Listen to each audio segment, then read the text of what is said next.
We're gonna talk about the power sword, okay? You always want to pay attention when one pops up on the store. You want to pay attention to the rating right here.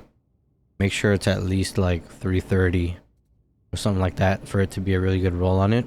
And you want to have cleave damage. I believe cleave damage is important because it'll synergize with Wrath, Blessing, which is one that you absolutely need, in my opinion. If you want, you can trade it out for something else, like maybe Rampage. Hitting at least 3 enemies with an attack increases your damage by 17%. But I believe Wrath is a good one to have. Cleave damage and then cleave targets. Cleave targets is the amount of enemies that one swing hits, right?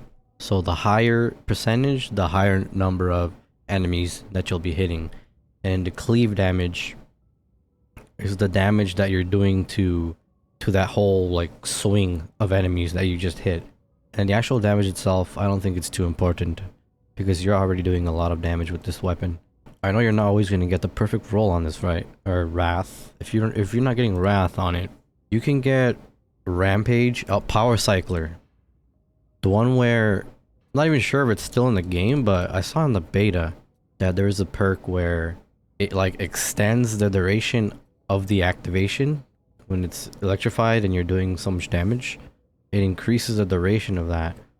So that way you, in situations where you can't keep activating it because you're getting swarmed, you literally just pop it once and you can swing it like maybe 5 times, clear them out.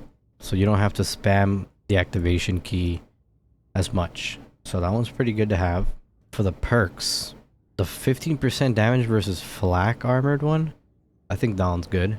Maybe melee weak spot. I don't think these matter too much, to be honest. One weird thing is I don't remember if... See how it's 5% cleave on hit?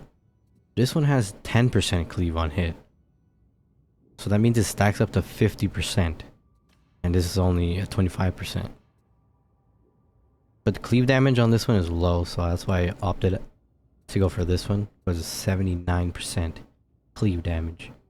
And I've been using this one in the tier 4 and tier 5 levels. Like these missions right here. Oh, it's Heresy. Okay, Heresy and Damnation. I've been using this sword right here. The one with a lot of cleave damage. And Wrath. I've been using that one. I've completed, even with high intensity, I don't think I've completed a high intensity Damnation 5 tier. But I've completed a high intensity Heresy or 4 tier with that sword. If this video helped you at all, hit that like, subscribe. Thank you for watching.